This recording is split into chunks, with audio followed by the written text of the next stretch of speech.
Hello friends, मैं हूं आपका फैकल्टी गणेश सोनने। आज के इस वीडियो के अंदर हम लिनक्स के बेसिक्स कमांड को प्रैक्टिकली चेक करके देखेंगे। वैसे देखा जाए ना, लिनक्स ज़्यादातर कमांड लाइन पे प्रीफर की जाती है। मतलब लिनक्स के अंदर आपको काफ़ी सारी कमांड्स मिलेंगे जिनको आप अपने हिसाब से एडजस्ट कर सकते हो या फिर कह सकते हो अपने हिसाब से मोल्ड कर सकते हो। लेकिन आज हम यहाँ पे लिनक्स के कुछ बेसिक कमांड्स देखने वाले हैं। बेसिक इन द सेंस जो हर तरह के लिनक्स के प्रोडक्ट के अंदर आपको मिल ही जाएंगे। ओके, वैसे देखा जाए तो 85% ऑफ कमांड्स सभी लिनक्स के लिए कॉमन होती है, लेकिन उन्हीं कॉमन कमांड में से आज कुछ कमांड्स हम देखेंगे। ओके, सो अब देखिए, इस लिनक्स मशीन के साथ मैंने जो एक्सेस लिया है वो ग्राफिकल है। मतलब यहाँ पे मेरा ग्राफिकल डॉट टारगेट सेट है जो कि मेरा GUI है। इसके अलावा लिनक्स को एक्सेस करने के लिए आप कमांड लाइन का भी यूज़ कर सकते हो। लेकिन नो मैटर, अगर आप ग्राफिकल लॉगिन हो और आपको कमांड यूज़ करनी है तो आप उसके लिए राइट क्लिक करके ओपन टर्मिनल कर सकते हो। So this open terminal is nothing but your command line interface. तो फिलहाल मैंने इसे ओपन टर्मिनल पे क्लिक किया। बाय द वे, इस टर्मिनल को ओपन करने की और एक मेथड है। एक तो आप अपने कीबोर्ड के ऊपर विंडोज की प्रेस कीजिए। विंडोज की is nothing but your super की। ये रहा आपका टर्मिनल का ऑप्शन, जहाँ पे भी आप अपने टर्मिनल को ओपन कर सकते हो। या फिर अपने सुपर की को फिर से प्रेस कीजिए। ये टाइप सर्च पे आप लिख सकते हो टर्मिनल। सो टर्मिनल से रिलेटेड आइकॉन आपको यहाँ पे आ गया। और एक आखिरी मेथड है, एप्लीकेशन पे जाइए। यहाँ पे आपको ये डॉक्यूमेंट्स, इंटरनेट, सेंट्री ये नज़र आ रहे हैं ना, तो इसमें से आपको अंडर टूल साइड या कह सकते हैं यूटिलिटी साइड पे आपको टर्मिनल नज़र आ जाएगा। So in a utility side you will get this terminal option. काफ़ी सारे ऑप्शन है, काफ़ी सारे मेथड है उस पर्टिकुलर टर्मिनल को ओपन करने के लिए। नाउ अब देखिए, यहाँ पे जो सबसे पहले बेसिक कमांड में यहाँ पे रन करने वाला हूँ ना, वो है आपकी PWD। जनरली PWD का मतलब है आपका करंट लोकेशन प्रिंट किया जाए। सो फिलहाल मुझे करंट लोकेशन दिखा जा रहा ना, वो स्लैश रूट का है। ओके, अब यहाँ पे अगर मैं दूसरी कमांड टाइप करूँ ना, who am I. So who am I is nothing but आपके मशीन पे कौन लॉगिन है। फिलहाल इस मशीन पे रूट लॉगिन है। सो यू कैन सी PWD से मुझे अपना करंट पाथ मिला, हु एम आई से लॉगिन यूजर की इंफॉर्मेशन मिली, और एक कमांड है होस्ट नेम। अब देखिए, होस्ट नेम से पता चलता है उस पर्टिकुलर कंप्यूटर का नाम क्या है। अगर आप ऑब्जर्व करोगे, ये जो आपको स्क्वायर ब्रैकेट के अंदर वैल्यूज नजर आ रही है ना, इसे हम जनरली लिनक्स के टर्म में प्रॉम्प्ट कहते हैं। प्रॉम्प्ट इंडिकेट कि आपका लॉगिन नेम, कंप्यूटर और करंट लोकेशन, इन तीनों की रिलेटेड इंफॉर्मेशन आपको इस प्रॉम्प्ट पे नजर आती है। जैसे कि मैंने अभी हुएमाई कमांड टाइप की, हुएमाई से मुझे पता लग रहा है कि रूट है, जबकि मैंने होस्ट नेम कमांड से पता चला कि मेरे कंप्यूटर का नाम क्या है। सो NSK-RHL7-01 ये मेरे कंप्यूटर का नाम है। जबकि PWD से मुझे करंट वर्किंग डायरेक्टरी पता चल रही है। ये जो सिंबल है ना, इस सिंबल को हम टिल्डा सिंबल कहते हैं। Tilde is nothing but refers log in user home directory. तो यूजर की होम डायरेक्टरी को डिफाइन करने के लिए ये टिल्डा ऑप्शन दिया गया है। आफ्टर दैट, इस पर्टिकुलर स्क्वायर ब्रैकेट के आगे आपको ये हैश मार्क नजर आ रहा है। This particular hash mark indicate कि अगर आप रूट लॉगिन हो तो आपको हैश मार्क मिलेगा। अगर आप स्टूडेंट लॉगिन हो या फिर कोई नॉर्मल यूजर लॉगिन हो तो आपको ये डॉलर सिंबल मिलता है। ओके, सुनो, अब मैं अपने इस पर्टिकुलर पाथ को चेंज करना चाहता हूँ। तो चलो इसे मैं आपको ग्राफिकल कंफर्म कर देता हूँ। ये रहे मेरी यूजर की होम डायरेक्टरी स्लैश रूट, और यहाँ पे भी मेरा ये particular current location slash root ही नजर आ रहा है। नेक्स्ट जो कमांड हम यहाँ पे देखेंगे वो है आपकी ls। now ls indicate list the content of that directory। मतलब आप जिस पर्टिकुलर लोकेशन पे काम कर रहे हो उस लोकेशन का कंटेंट अगर देखना रहा ना, तो आप ls ये कमांड देख सकते हो। सो देखिए, मैंने यहाँ पे ग्राफिकल और कमांड लाइन दोनों को साइड बाय साइड मैप करके रखा है। यू कैन से जब मैंने कमांड लाइन पे ls कमांड रन की तो ls से मुझे कुछ आउटपुट मिला, जो आउटपुट मुझे ग्राफिकल पे भी नजर आ रहा है। जैसे कि यू कैन सी ये एनाकोंडा -case.cfg, ये रही वो फाइल डेस्कटॉप, ये रहा वो फोल्डर, देन ये डॉक्यूमेंट, पिक्चर। अगर आप मैप करोगे ना, सिंपली या कह सकते स्ट्रेट फॉरवर्ड वही मैप यहाँ पे किया गया है। ओके, सुनो, अब अगर मुझे अपना पाथ चेंज करना, सो इन जनरली आप क्या करते हैं, पाथ चेंज करने के लिए माउस का इस्तेमाल कर सकते हो। जैसे कि मैं अगर चाहता हूँ कि डेस्कटॉप पे चला जाए तो मैं यहाँ पे यूजर के डेस्कटॉप पे आ गया स्लैश रूट। इसके अलावा आप लिनक्स के अंदर कमांड प्रीफर कर सकते हो cd। cd is nothing but change directory. अब मैं चाहता हूं कि अपने मशीन के जो रूट लॉगिन है ना उसके डेस्कटॉप पे चला जाओ, तो यहाँ पे मैंने /root/desktop लिखा। अब अगर मैं यहाँ पे pwd करूँ, you can see I am on /root/desktop, और यही आपको ग्राफिकल पे भी नजर आ रहा है। बाय द वे ये डेस्कटॉप क्या है? डेस्कटॉप इज नथिंग बट ये इन्वायरमेंट जो आपको बैकग्राउंड नजर आ रहा है ना, this is your desktop environment. अब मुझे यहाँ पे कुछ कमांड रन करनी है। ओके, आप चाहे तो ये कमांड किसी भी जगह पे रन कर सकते हो, लेकिन डेस्कटॉप पे क्यों? क्योंकि जो मैं कमांड यहाँ पे रन करूँगा ना उसका इमीडिएट इम्पैक्ट आपको इस पर्टिकुलर बैकग्राउंड या डेस्कटॉप पे नजर आएगा। ओके, बाय द वे अगर आप ऑब्जर्व करोगे ये जो मेरी करंट वर्किंग डायरेक्टरी ना ये अभी डेस्कटॉप बता रही है। मतलब कि pwd अगर मैं फिर से टाइप करूँ, सो you can see I am on desktop location. So whoami से पता चलता है कौन लॉगिन है, यहाँ पे रूट लॉगिन है। @NSK-RHL7-0 से इसके लिए आप होस्ट नेम कमांड रन कर सकते हो, और pwd को आप यूज कर सकते हो as a current working directory. मतलब देखा जाए ये जो आपका प्रॉम्प्ट डिजाइन किया गया है ना, ये 3 कमांड का कॉम्बिनेशन कह सकते हैं। whoami, बाद में आपका होस्ट नेम और pwd। सो इन तीनों के कॉम्बिनेशन से आपको जो रिजल्ट मिलता है वो रिजल्ट आपको यहां पे नजर आएगा in the form of prompt. Clear? सुनो, अब इसे मैं कट करने वाला हूं। नेक्स्ट जो आपकी बेसिक कमांड है वो है आपका mkdir। अब देखिए mkdir कमांड का इस्तेमाल होता है मेक अ डायरेक्टरी। ओके, अब यहाँ पे मैं एक टेम्पररी डायरेक्टरी बना रहा हूँ जिसका नाम आप कुछ भी रख सकते हो। फिलहाल मैं इसका नाम रख रहा हूँ abc। Now immediately you can सी मेरे इस डेस्कटॉप पे आपको abc नाम की डायरेक्टरी नजर आ रही है। अब ये abc डायरेक्टरी आपको नजर आ रही है बिकॉज आपके सामने ग्राफिकल चल रहा है। बट अगर ग्राफिक ना हो तो मतलब कि आपके सामने पूरी तरह से कमांड लाइन व्यू है, और अगर आप यहाँ पे और एक कमांड रन करो mkdir, लेट्स कंसीडर मैं यहाँ पे XYZ ये डायरेक्टरी बनाई। अब पता कैसे चलेगा कि आपके पास डायरेक्टरी बनी है नहीं? उसके लिए आपको ls कमांड रन करनी पड़ती है। सो ls is nothing but list the content. Clear? Now अब व्हाट, अगर आपको कोई डायरेक्टरी रिमूव करनी रही, डायरेक्टरी रिमूव करने के लिए कमांड है आपकी rk, माफ कीजिए यहाँ पे rmdir, सो रिमूव डायरेक्टरी। मैं चाहता हूँ यहाँ पे XYZ नाम की जो डायरेक्टरी है वो हट जाए, सो मैं यहाँ पे एंटर प्रेस किया। अब डायरेक्टरी रिमूव है, कंफर्म कैसे करेंगे? ls से। सो यू कैन सी ls से आपको डायरेक्टरी हटाने में या डायरेक्टरी का कंटेंट देखने में मदद होती है। ओके, नाउ अब फिर से मैं अपने ग्राफिकल को दिखा रहा हूं। अब यही कमांड को मैं यूज करूंगा अपने abc नाम के डायरेक्टरी को रिमूव करने के लिए। सो rmdir abc। So you can सी यहाँ पे ग्राफिकल भी चल रहा है और यहाँ पे कमांड लाइन भी है। सो यू कैन सी जैसे मैंने एंटर प्रेस किया वो डायरेक्टरी यहाँ से चली गई। Again if you press ls आपको वो कंटेंट नजर आ जाएगा। तो ये तो हो गया आपकी बेसिक कमांड। अब चलो देखते हैं और एक बेसिक कमांड जो कि आपको एक तरह की फाइल क्रिएट करने में मदद करेगी। सो मान लो आपको एक फाइल क्रिएट करनी है। सो फाइल क्रिएट करने के लिए आपको टच ये कमांड है। सो जब कभी भी आप टच ये कमांड इस्तेमाल करोगे ना, तो टच का मतलब क्या है? आपके लिए फाइल बनाई जाए, अगर वो ऑलरेडी बनी है तो आप उसे एडिट भी कर सकते हो। फिलहाल टच से मुझे फाइल बनानी है, मैं यहाँ पे फाइल का नाम दूंगा demo file.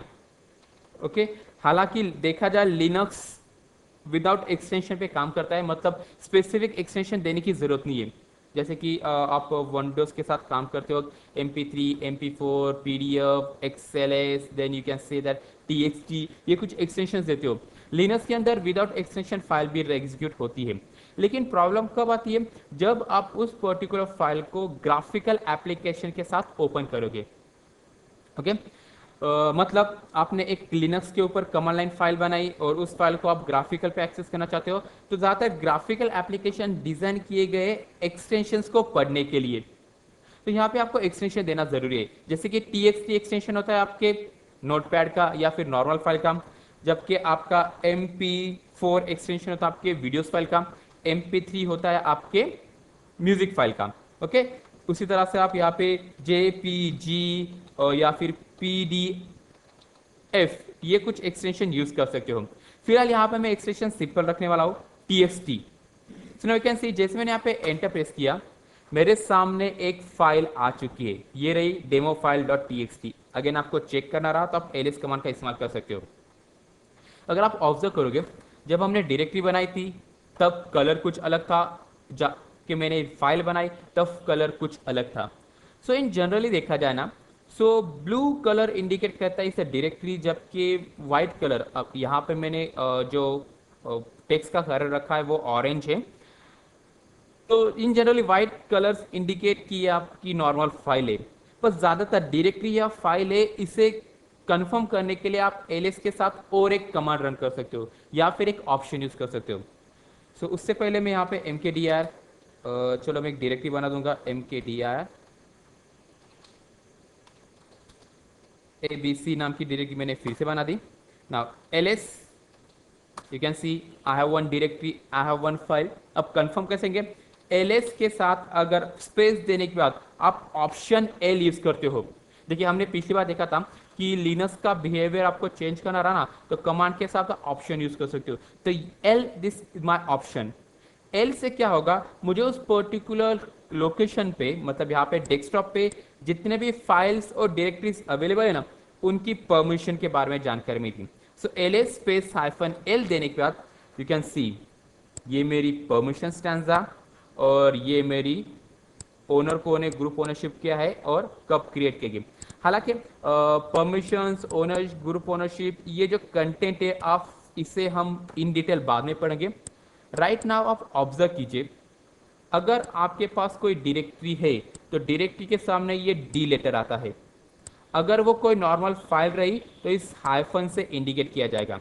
So simple way, अगर आपको कंफ्यूजन है कि डायरेक्टरी या फाइल है कैसे आइडेंटिफाई किया जाए, तो आप उस particular L hyphen L command का इस्तेमाल करके, सामने डी रहा तो इस इंडिकेट डायरेक्टरी, अगर हाइफन एल हाइफन रहा तो समझना वो फाइल है। Bye the way, L space hyphen L का एक अलायंस कमांड है। अलायंस मतलब उसके जैसे ही काम करने वाली, एल एल। सो अगर मैं एल एल कमांड रन करूँ ना, आपको कुछ डिफरेंस नजर आ रहा है? नहीं। क्यों? क्योंकि एल स्पेस हाइफन एल ये कमांड आपको इक्विवेलेंट है एल एल के साथ, मतलब आप एल एल यूज करो या एल एस हाइफन एल, दोनों से ही रिजल्ट सेम ही आने वाला है। ओके, सुनो, अब हम मूव करते हैं हमारे नए कमांड की तरफ। अब देखिए आपके सामने ये मैंने काफ़ी सारी कमांड्स रन किए और ये स्क्रीन पूरी तरह से भर चुकी है। ये कहेंगे कि हमारा टर्मिनल पूरी तरह से फिल हो चुका है। अब मुझे अपने टर्मिनल को क्लियर करना रहा, तो क्लियर करने के लिए क्या होगा, यस, क्लियर कमांड है। तो यहाँ पे मैंने क्लियर टाइप किया। Okay, so clear and press enter. So clear से क्या होगा, आपका वो टर्मिनल क्लियर हो जाएगा। अब देखिए मान लो मैं यहाँ पे मैंने एंटर नहीं दिया। क्लियर कमांड के अलावा आप एक शॉर्टकट की का भी इस्तेमाल कर सकते हो। अपने कीबोर्ड के ऊपर कंट्रोल एल अगर प्रेस करोगे ना, सो कीबोर्ड के ऊपर कंट्रोल ए प्रेस कीजिए तो आपके लिए वो पर्टिकुलर स्क्रीन क्लियर हो जाएगी। तो एक अल्टरनेट शॉर्टकट कमांड है। ओके, सुनो, अब तक हमने क्या किया, हमने एक फोल्डर बनाया, हमने एक फाइल बनाया, एल एल कमांड से हमने उसे चेकआउट भी कर लिया। अब ये जो फाइल हमने बनाई ना, इस पर्टिकुलर फाइल के अंदर मुझे अपना कंटेंट ऐड करना है। सो राइट नाउ अगर मैं अपने इस फाइल को ग्राफिकली क्लिक करूँ, यू विल सी ये फाइल पूरी तरह से ब्लैंक है। आप इसे एडिट करने के लिए जी एडिटर का इस्तेमाल भी कर सकते हो। G editor is nothing but your graphical text editor. ये माइक्रोसॉफ्ट के नोटपैड के ही तरह है, लेकिन यहाँ पे हम इस फाइल को एडिट करने के लिए ग्राफिक का नहीं बल्कि कमांड लाइन का इस्तेमाल करने वाले। सो जब कभी भी आप कमांड लाइन से किसी फाइल को एडिट करना चाहते हो ना, तो उसके लिए आपको VIM एडिटर होता है। अब देखा जाए तो VIM और VI ये दो तरह के आपको एडिटर मिलेंगे, जबकि VI एडिटर ज्यादातर यूज होता है आपके यूनिक्स के साथ, या यूं कहें यूनिक्स का जो डिफॉल्ट एडिटर है ना वो VI है, जबकि लिनक्स ने जब उसका क्लोन बनाया तो उसको एक नया एडिटर डिजाइन किया, या यूं के VI को मॉडिफाई किया। तो VIM ये जो है ये लिनक्स का बाय डिफॉल्ट एडिटर है, जबकि VI ये यूनिक्स का बाय डिफॉल्ट एडिटर है। दोनों के बीच में डिफरेंस क्या है, VIM आपको थोड़ा बहुत ग्राफ कलर्स प्रोवाइड कराता है, जबकि VI पूरी तरह से ब्लैंक है। आगे जब हम VI के साथ और ज्यादा काम करेंगे ना, तो आपको उसका क्लियर कट डिफरेंस नजर आएगा।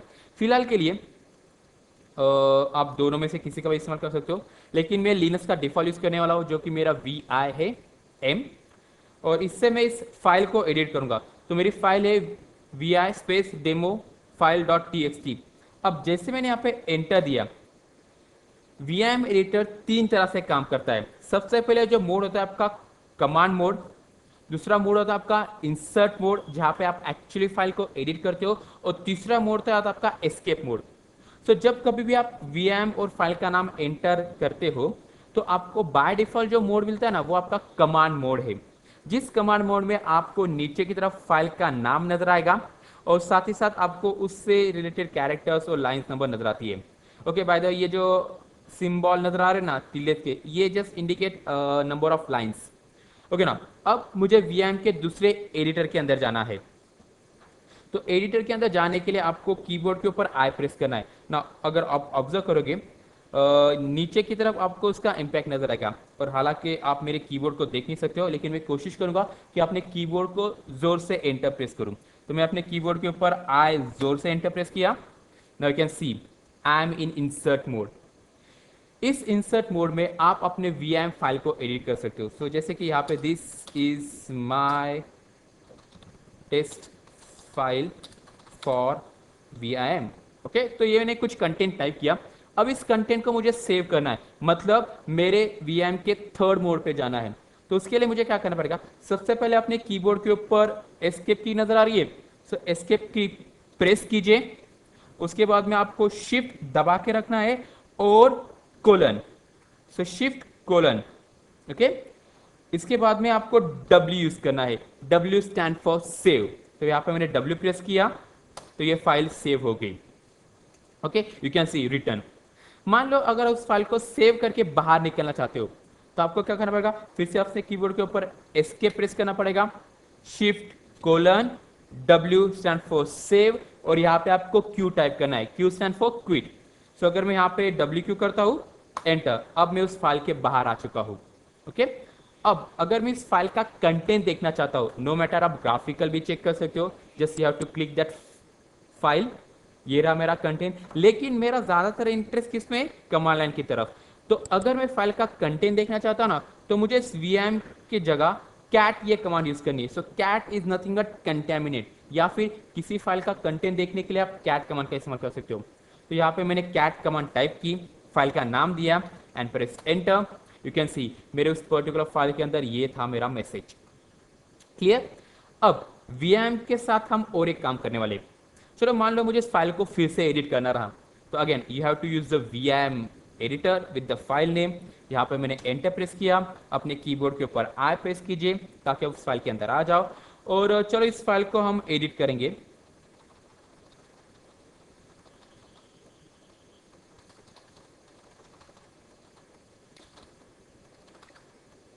ओके, ओ सॉरी यार, मुझे इस फाइल को एडिट नहीं करना था, लेकिन गलती से मैं उस फाइल के अंदर आ चुका हूँ और उसके अंदर काफी सारे लाइन्स है जिन्हें मैंने डिलीट कर दिया या फिर मॉडिफाई कर दिया है। तो आपको अब क्या करना है, विदाउट सेविंग दैट फाइल बाहर निकलना है। ओके, तो उसके लिए आपको क्या करना पड़ेगा, अपने कीबोर्ड के ऊपर एस्केप प्रेस कीजिए, शिफ्ट कोलन दबाइए, आपको यहाँ पे क्यू प्रेस करना है, जबकि क्यू का मतलब है क्विट।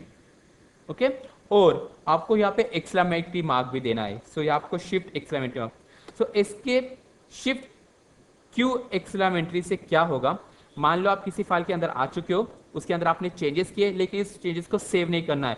तो अगर आपको क्यूट विदाउट सेविंग करना रहा, तो आपको क्यू एक्सक्लेमेटरी मार्क देना है।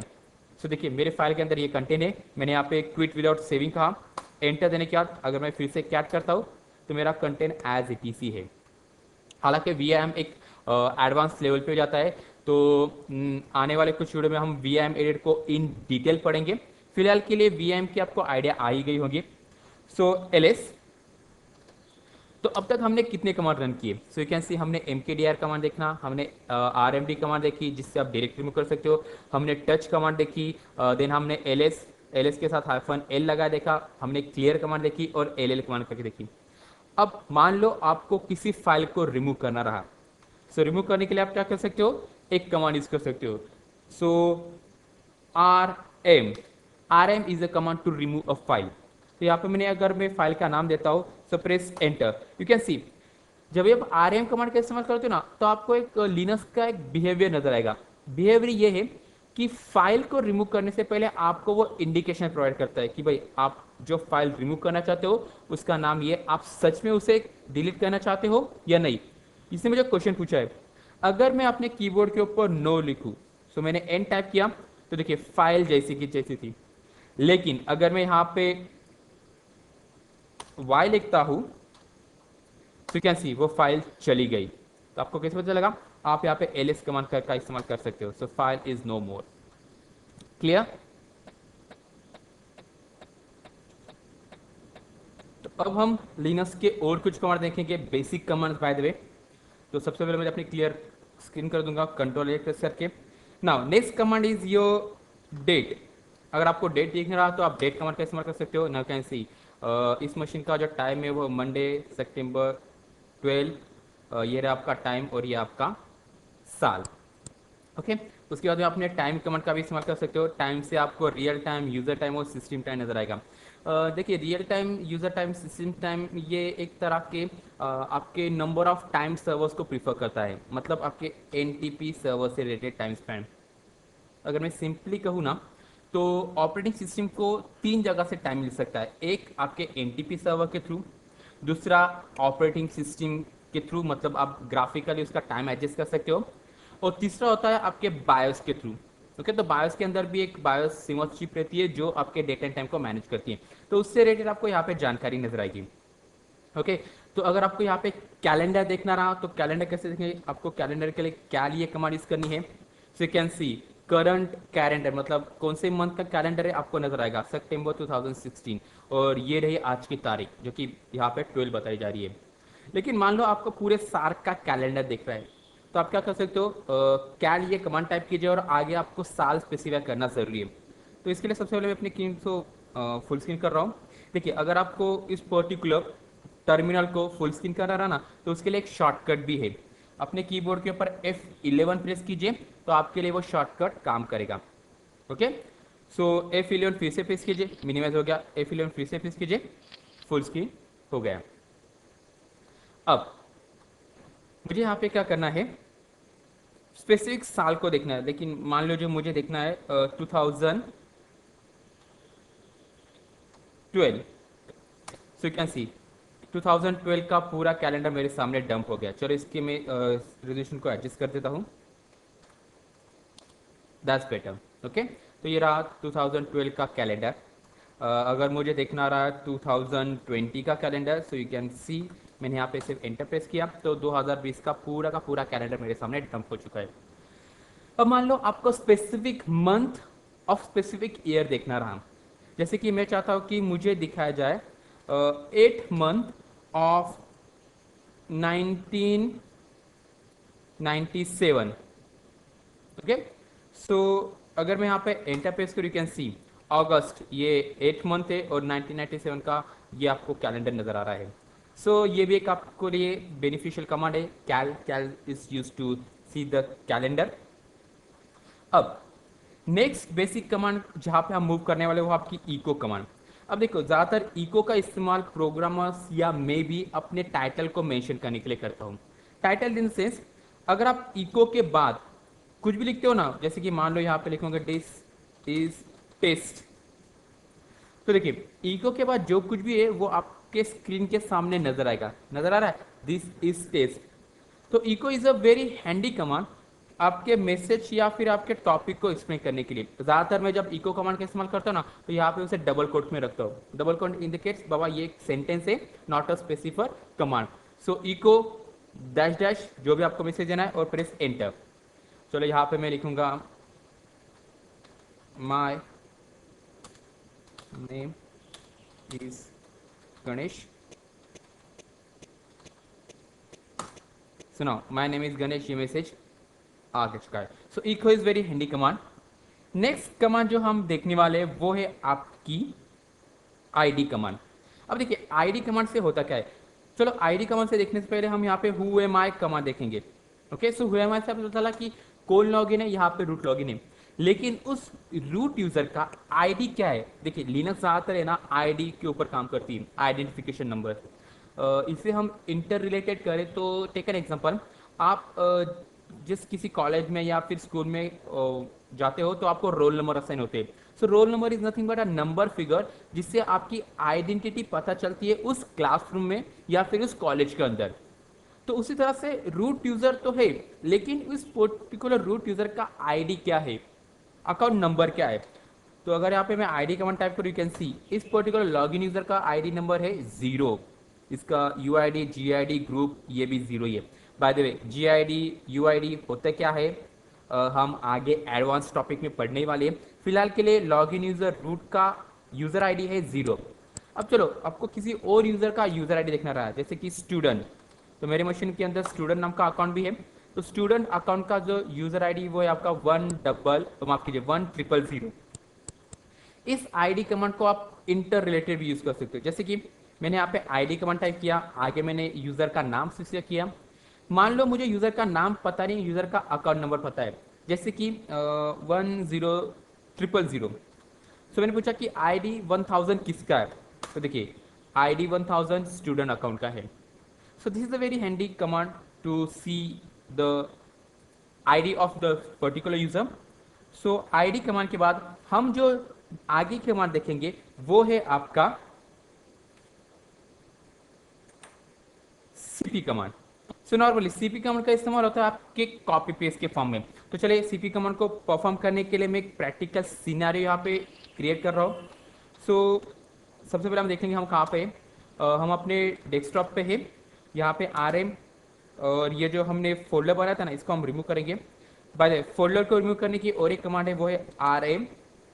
हालांकि हमने देखा RM command is to normally remove a file, लेकिन आरएम के साथ अगर आप आर एफ वी लगाते हो, R stand for recursively, F stand for forcefully. अब ये जो वी है ना, वी स्टैंड फॉर वर्बोस, मतलब जो कुछ भी ये कमांड लाइन करेगी तो आपको नजर आएगा A B C. So you can see जैसे मैंने इंटर प्रेस किया वो डायरेक्टली तो चली गई, साथ ही साथ मेरे सामने ये मैसेज भी आ चुका है। सो ये भी एक कमांड है आपके उस पर्टिकुलर फाइल या फोल्डर को रिमूव करने के लिए। बाय द ये जो मैसेज आया ना, जस्ट बिकॉज ऑफ मैंने यहाँ पे वी स्विचेस लगाया था। ओके, इस वी स्विच का इस्तेमाल आप और एक के साथ कर सकते हो। मतलब कि मान लो अब मुझे डायरेक्टली बनानी है MKDIR, मैं यहाँ पे चाहता हूँ कि part 1 नाम की डायरेक्टरी बनाए। यहाँ पे मैंने -V स्विच लगाया, press enter, you can C directory बन गई, साथ ही साथ मैसेज भी आ गया। अब मैं part 2 यू कैन सी, तो डायरेक्टरी बन रही है और साथ ही साथ मैसेज भी आ रहा है। LS-L से आप उसे कंफर्म भी कर सकते हो, बोथ आर डायरेक्टरीज। ओके, सुनो अब हम क्या करेंगे, इन दोनों ही डायरेक्टरी को साइड बाय साइड मैप करेंगे। सो यहाँ पे मैंने एक जगह पे अपने part 1 नाम की डायरेक्टरी को ओपन किया है और दूसरी जगह पे हम part 2 डायरेक्टरी को यूज करेंगे। क्यों? क्योंकि मुझे यहाँ पे कॉपी कमांड और मूव कमांड के बीच में डिफरेंस आपको दिखाना है।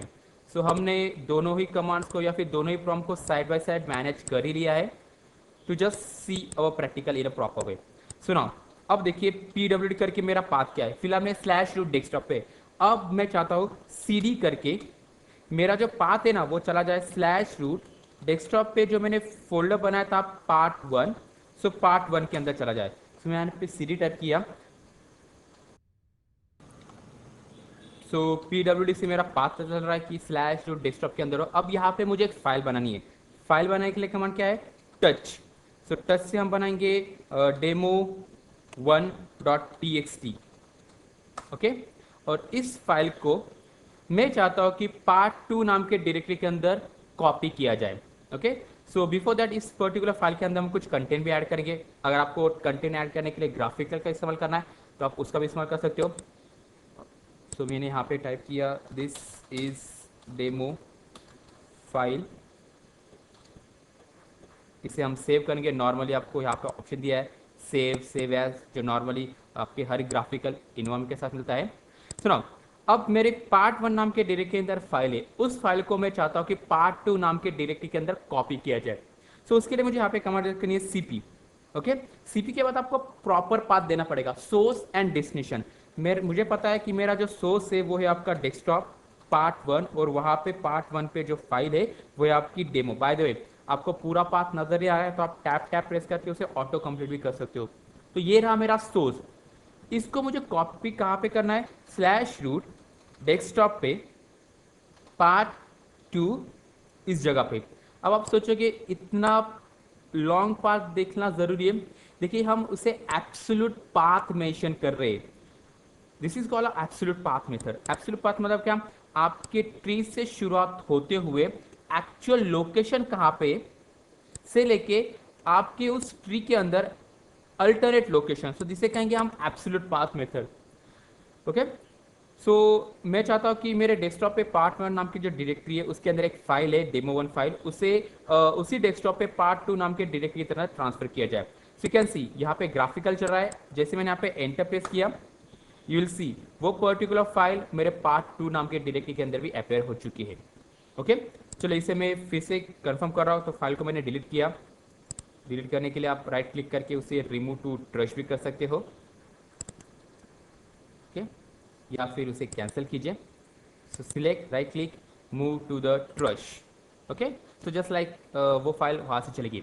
अब इसी पर्टिकुलर कमांड के साथ मैं यहाँ पे एक स्विच यूज करने वाला हूँ। स्विच इन द सेंस, आपने ये कमांड टाइप कर दी, आपको सिर्फ आखिर में वी लिखना है। V stand for verbose.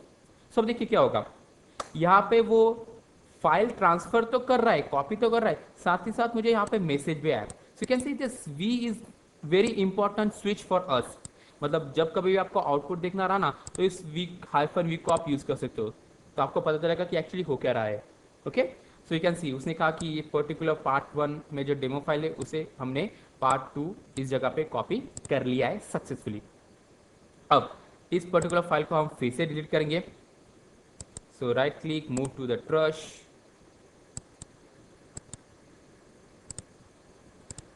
अब cp की जगह पे आप mv कमांड का भी इस्तेमाल कर सकते हो। अब देखिए mv कमांड ज्यादातर दो हिसाब से काम करती है। अगर लोकेशन सेम रहा तो वो फाइल को रीनेम करेगी, अगर लोकेशन अल्टरनेट रहा तो वो फाइल को कट पेस्ट करती है, जबकि cp कमांड कॉपी का काम करेगी। ओके, सो अब यहाँ पे मैं mv कमांड लिख रहा हूँ। सो mv stand nothing but move command.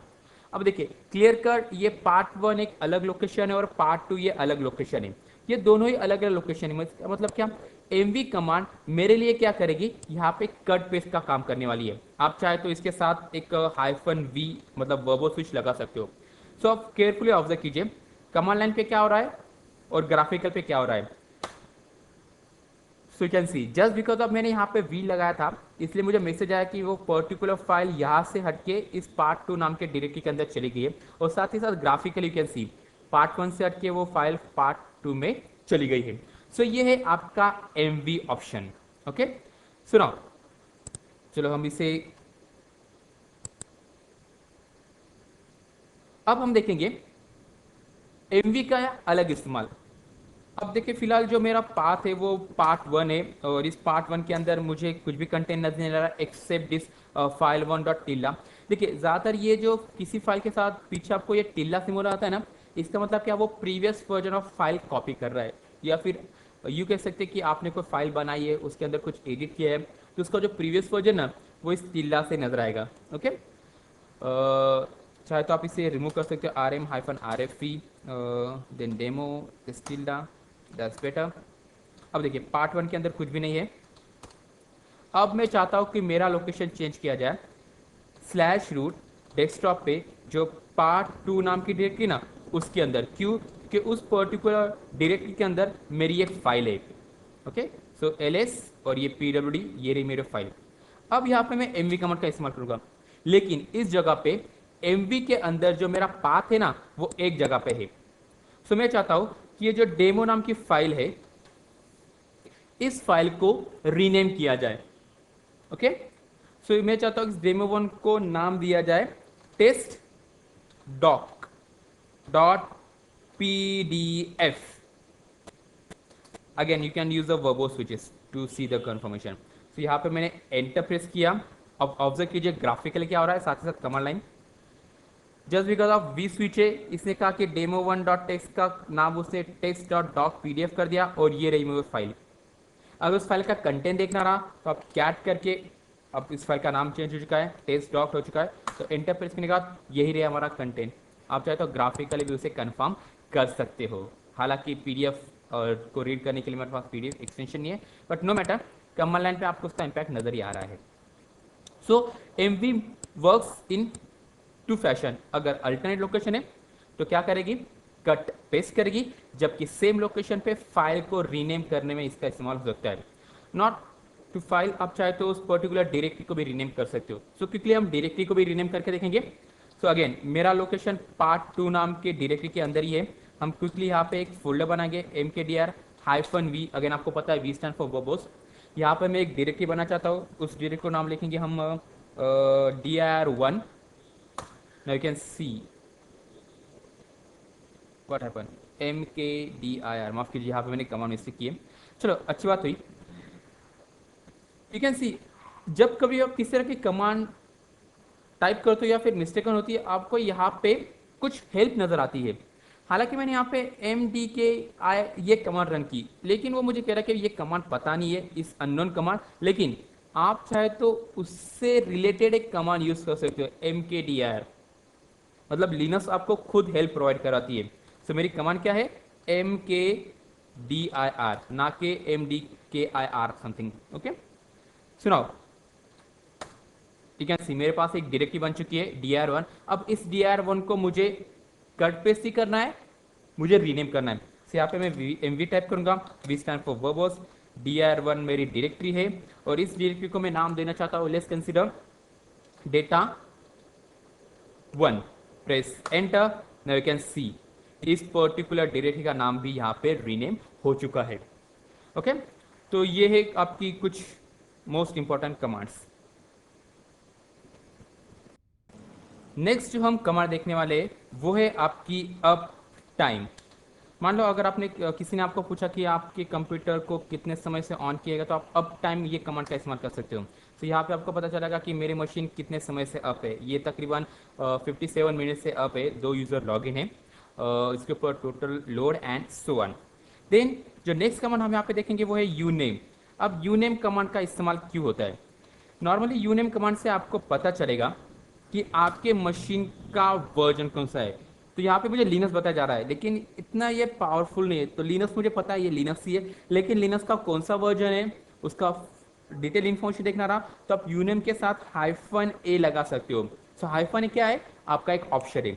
सो अब देखिए जहाँ पे मैंने यूनेम स्पेस -a लगाया तो मुझे पता चला रहा कि इस मशीन का वर्जन लिनक्स है, इसका नाम क्या रखा है, इसका कर्नल वर्जन क्या है, देन ये कब इंस्टॉल की गई थी, एंड उसको कौन से तरह के ओपन सोर्स से लाइसेंस मिला है। तो GNU stand for GNU public licence, जिससे रिलेटेड हमने यहाँ पे थ्योरी पढ़ी थी। हालांकि ये जो कर्नल वर्जन है इसको किस तरह से देखना है पढ़ना है, हम यहाँ पे ज़्यादा फोकस नहीं कर रहे। मुझे सिर्फ आपको यूनेम नाम की कमांड दिखानी रही। अब मान लो आपको सिर्फ और सिर्फ स्पेसिफिक कर्नल का वर्जन ही देखना है, तो आप यूनेम स्पेस -r का भी इस्तेमाल कर सकते हो। सो -r से आपको स्पेसिफिक कर्नल का वर्जन नजर आएगा। इसके अलावा जो और एक कमांड आपको यहाँ पे दिखाना चाहता हूँ वो आपके लिए काफी हैंडी रहेगी, और वो कमांड है आपका lscpu। अब lscpu करेगी क्या एक्चुअली, सो इसे हम थोड़ा सा बड़ा कर लेते हैं ना। मान लो आप लिनक्स के ऊपर काम करते हो, आपको पूरी तरह से कमांड लाइन व्यू मिल चुका है, लेकिन आपको आपके प्रोसेसर की, आपकी मशीन की जानकारी लेनी है, कितना हार्डवेयर है, कितनी तरह से प्रोसेसर काम कर रहा है, कौन सा प्रोसेसर है, फैमिली वगैरह। तो lscpu is one of the most important command, यह कह सकते हैं हैंडी कमांड है। lscpu से आपको आपके कंप्यूटर के हार्डवेयर के बारे में जानकारी मिलेगी। तो जहाँ पे मैंने lscpu टाइप किया, यू कैन सी मेरा आर्किटेक्चर ये 32 बिट और 64 बिट को सपोर्टेबल है।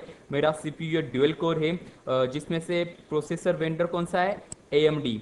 तो अगर इंटेल रहता तो यहाँ पे इंटेल नजर आता है। साथ ही साथ ये मेरा, हालांकि आप ये देख लो की EMU वर्चुअलाइज प्रोसेसर, हालांकि मैं यहाँ पे वर्चुअल मशीन पे आपको दिखा रहा हूँ, लेकिन कौन से प्लेटफॉर्म पे आप काम कर रहे हो उसकी जानकारी आपको नजर आएगी। यहाँ पे मेरा वर्चुअलाइजेशन टाइप फुल है, KVM मेरा हाइपरवाइजर है। फिलहाल KVM is nothing but kernel based virtual machine, जिसके ऊपर हमारा आगे इन डिटेल पढ़ना भी है। साथ ही साथ you can see number of cores, मतलब 0 is my first core, 1 is my second core. तो आपको प्रोसेसर से रिलेटेड जानकारी यहाँ पे नजर आ जाएगी। साथ ही साथ आपके प्रोसेसर की मेगा हर्ट्ज स्पीड, मतलब वो कितने फ्रीक्वेंसी को सपोर्ट कर रहा है। तो ये मेरा प्रोसेसर 3 GHz के आसपास प्रोसेसर है। Okay so it is mention in a mega hertz form. Then next जो कमांड आपको देखनी है वो है आपकी इफ कॉन्फिग। अब मान लो आपको कंप्यूटर का IP आपको चेक करना है, तो if config is a command to see the IP address of your computer. So if config type करने के बाद यू कैन सी यहाँ पे मेरा जो ENS3 है, मतलब मेरा लैंड पोर्ट है, उसको 192.168.1.45 ये IP एड्रेस असाइन हो चुका है।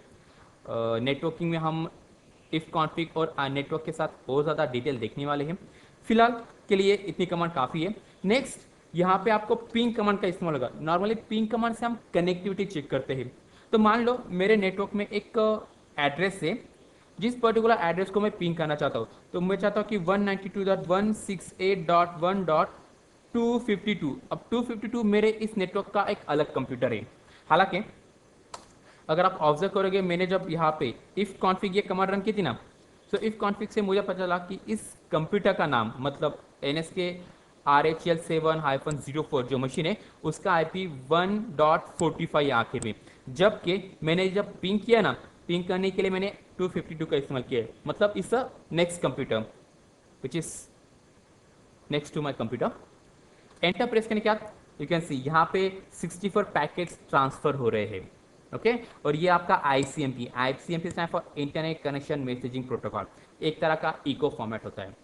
उसके बाद में आपको यहाँ पे टाइम टेल यू, मतलब वो इको पैकेट कितने समय में रिटर्न हो रहा है। अगर आपको इसको स्टॉप करना रहा तो आप कीबोर्ड के ऊपर Ctrl+C का इस्तेमाल कर सकते हो। फाइनली आपको यहाँ पे स्टेटस नजर आ जाएगा। अब मान लो आपको कुछ number of counter he send करने हैं, जैसे कि मैं चाहता हूँ कि सिर्फ और सिर्फ 5 काउंटर सेंड किया जाए और ये ऑटोमेटिकली स्टॉप हो जाए। तो यहाँ पे मैंने पिंग IP दिया और -C स्टैंड फॉर काउंटर। मैं चाहता हूँ कि 5 काउंटर सेंड किया जाए, तो यहाँ पे 5 टाइप किया। अब काउंट कीजिए, first, second, third, fourth and fifth. ठीक है, 5 काउंटर सेंड किए और 5 काउंटर रनकर ये ऑटोमेटिकली ऑफ हो ही गया। ओके नाउ इसके अलावा आप नेक्स्ट जो कमांड है init6, देखिए init6 का इस्तेमाल आप नॉर्मली कंप्यूटर को रिस्टार्ट करने के लिए यूज कर सकते हो, और init0 ये भी एक कमांड है मशीन को शट डाउन करने के लिए। इसके अलावा आप systemctl का भी इस्तेमाल कर सकते हो, जैसे कि हमने पहले देखा था systemctl रिबूट से आप कंप्यूटर रिस्टार्ट कर सकते हो, और systemctl पावर ऑफ से आप कंप्यूटर को पावर ऑफ भी कर सकते हो। ओके जो कि systemctl पावर ऑफ ये डायरेक्टली मैप करती है या फिर इक्विवेलेंट है आपके init0 के लिए। ओके जबकि आप systemctl रिबूट ये कमांड टाइप करते हो ना, so which is nothing but equivalent to init6। Okay इसके अलावा आप सिंपली रिबूट ये कमांड का भी इस्तेमाल कर सकते हो। सो रिबूट से भी आपकी मशीन रिबूट होने ही वाली है। सो आज के लिए इतना ही। मैं हूँ आपका फैकल्टी गणेश सोने। हालांकि हमने अभी तक सिर्फ बेसिक कमांड देखी है, लिनक्स कमांड लाइन पे ज़्यादा काम करता है। आगे की वीडियो में हम और कुछ एडवांस कमांड देखेंगे। तब तक के लिए, आने वाले वीडियोस के लिए हम ज़रूर मिलेंगे हमारे यूट्यूब चैनल के ऊपर। Still then